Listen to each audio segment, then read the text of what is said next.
we are approaching the end of EIOPA's 15th anniversary conference.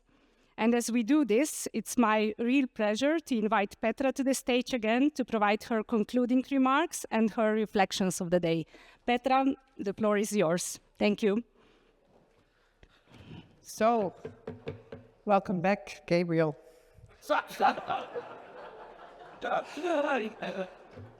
I'm going to close it off today. What a day it was, 15th birthday. What's really interesting is that actually tomorrow I will celebrate the 15th birthday, or actually my youngest son will celebrate his 15th birthday. He really thought that it was therefore necessary he would join today. I told him, no, you will miss school. He said, trust me, Mom, I won't miss school. School will miss me.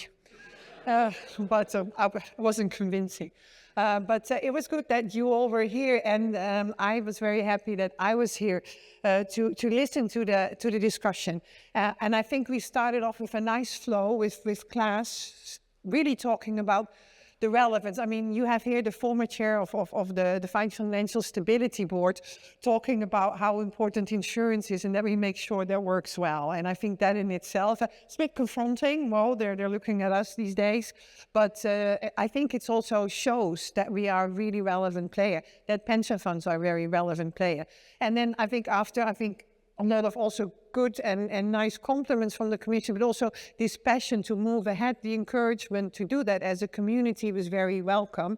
And then, of course, via me kicking it off, we went to a great panel, past, present and future of the 3 EDs, and where Carlos really said it's about getting your priorities right, listen, and then take action for the future, not to protect the past. That does not help you just into a long-lasting marriage. I can tell you that will work more in practice. Then the present IED said we need to protect people. We found a purpose in protecting people, and that is what we need to do. It's much broader than making sure an entity is solvent. And then finally, Damien said, make it concrete. And he already has some ideas, I heard. So I think that was a very nice presentation before we went into the panels that followed the logic of micro, macro, and future. And good to discuss that. So first, that resilient consumer, the panel had with different generations, shall I put it like that, on stage discussing what AI will do. How do we deal with the finance bros? How do we make young people safe for later? What is the role of technology, and will young people still want a person IRL, or are they fine online and IRL is in real life? I've learned from my children, you have your friends and you have persons and you talk to people, and that doesn't mean they're real.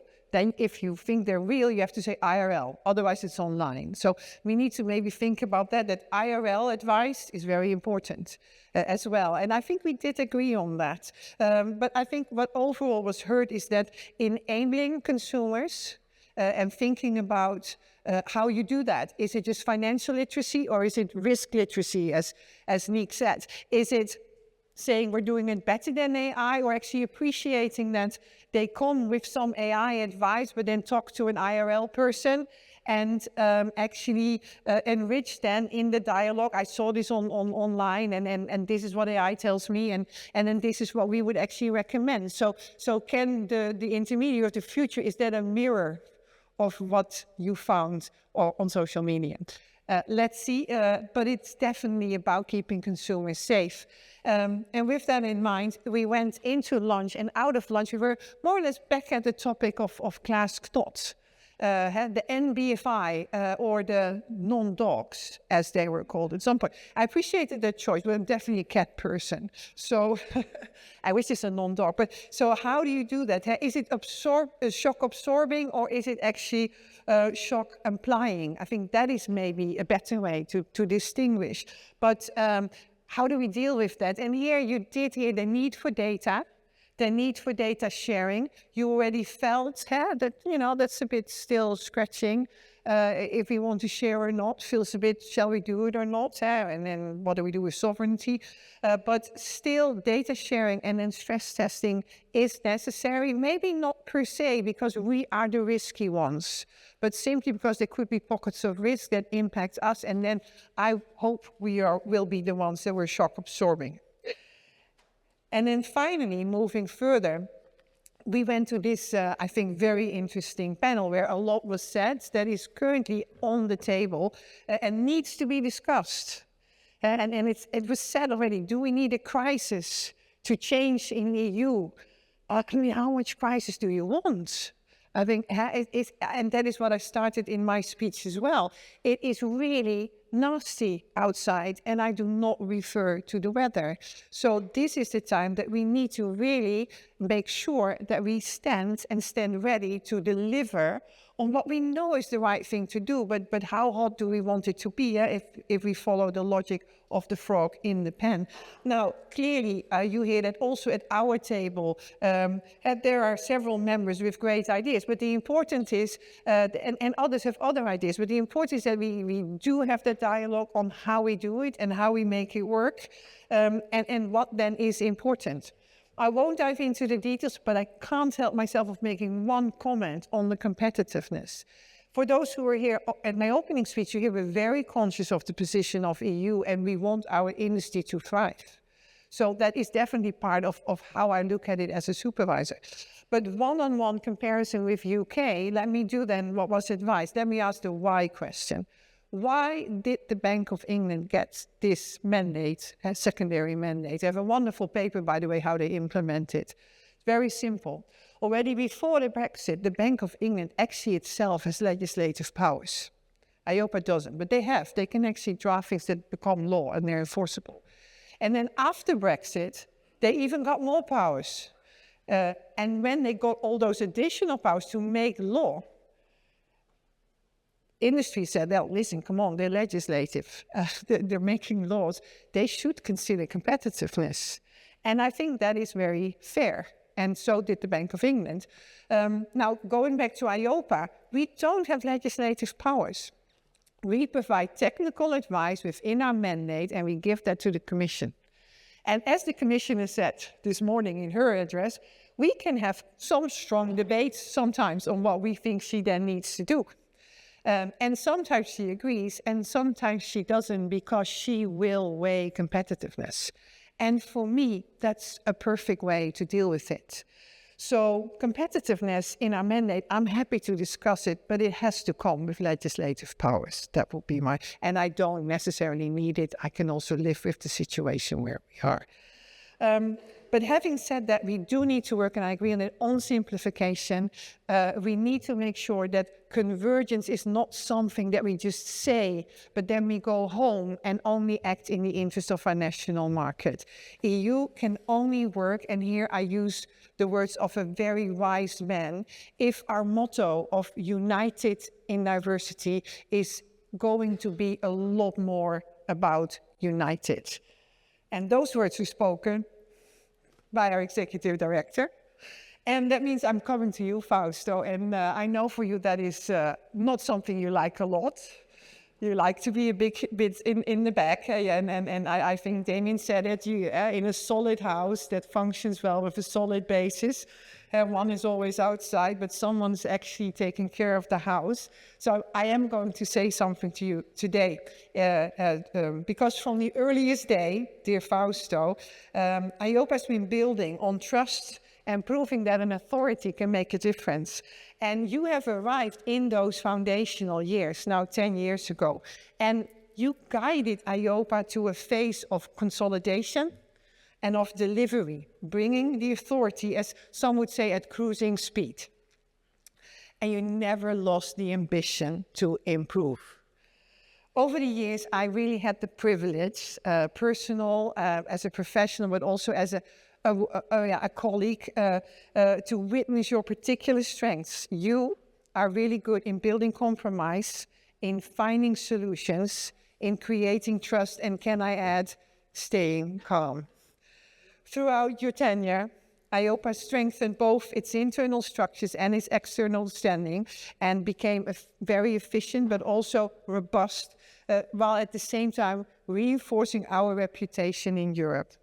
You led important organizational changes. You aligned EIOPA with evolving priorities, moving processes forward, improving efficiencies. You strengthened management. You onboarded a new chairperson, and you kept the people at heart all the time. You also modernized how we worked through digitalization, sustainable practices, and improvements that are genuinely felt by our colleagues as making it a really warm house that you built for all of us. And you didn't stop at our house. I don't know if you are aware, but in 2023, 2024, Fausto was chairing the network of all the European agencies. At that time, there was 50 of them. And he did not just show up for the meetings and led the conversation. He went in with a plan that he implemented. He strengthened the unity of the agencies. He strengthened the cooperation, the governance, the inclusiveness, and the environmental ambition of all EU agencies in Europe. And once you were done as a chair, you continued to show how you do that in practice. And currently, EIOPA and AMLA are the example of how you can actually welcome the newcomer into town by joining offices, doing procurement together, finding future offices, and further working now on back office and joining those working together for Europe. Importantly, and I think someone said it to me, we almost forgot, but he did it in a phase where there were very difficult moments, and that was also COVID. For an international European organization, COVID was a very challenging time, and also for you personally, I know. But with very calm judgment, quick decision-making, and genuine care for people, you actually helped the authority through that phase, including 6 months without a chairperson. You led that. So, and many still remember one anecdote that I want to share. There's many anecdotes, by the way, but I'm sharing only one. And that was in those extraordinary times. There was another urgent meeting, and we had to eat, and pizza was delivered ad hoc for lunch, and you took a bite, and then you said, okay, there's only one thing worse than bad pizza. That's cold pizza. And it seems a small sentence, but I think it captures something very important, and that is that even in the most challenging times, you've always been able to maintain perspective and reminded people that warmth matters, not just in pizza, but also in relationships. So can I all ask you today to join me in a warm applause for Fausto.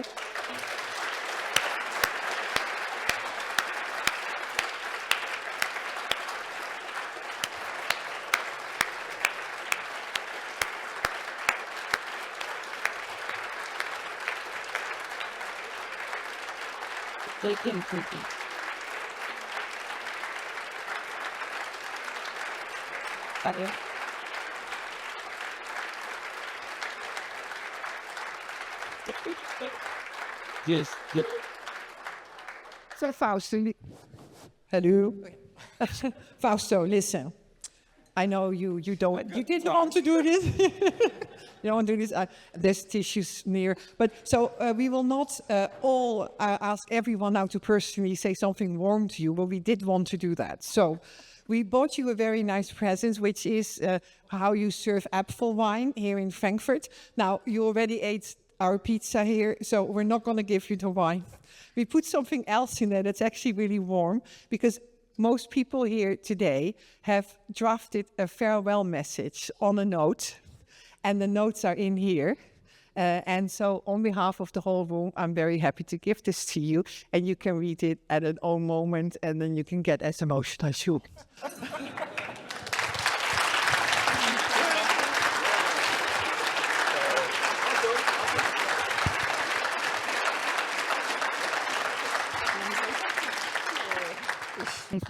What can I say now? First of all, I need to avoid crying. That's my priority now. No, thanks a lot to Petra. It was very, very kind. Nothing was written in my briefing, by the way. So we will talk tomorrow, baby. Thanks a lot. It was an incredible journey. Yeah, listen to you. It's now to stop, the time to stop for me, because I did so many things. So really, thanks a lot. It was incredible when I started. I remember the first conference when Gabriel was giving his speech. As today, all dreaming about as you know. And then they turned me, now you are the new ED. So how you will implement all this? But you did, huh? I said, okay, let's manage. No, but thanks to the staff. As I said this morning, everything that was done because we have wonderful people at EIOPA. We can count on the national authority expert. I worked with Gabriel. I enjoyed working with you. So what can I ask more for life? Nothing. Just a bit of rest. Thanks a lot. There you go. Now, thanks, Fausto. Now, with that, Fausto will still be here during the drinks. I hope you stay with us for the drinks. Let me first say some thank yous. Let me first of all say thank you to the lady here in front. Dear Catherine, amazing, 4 panels, well done.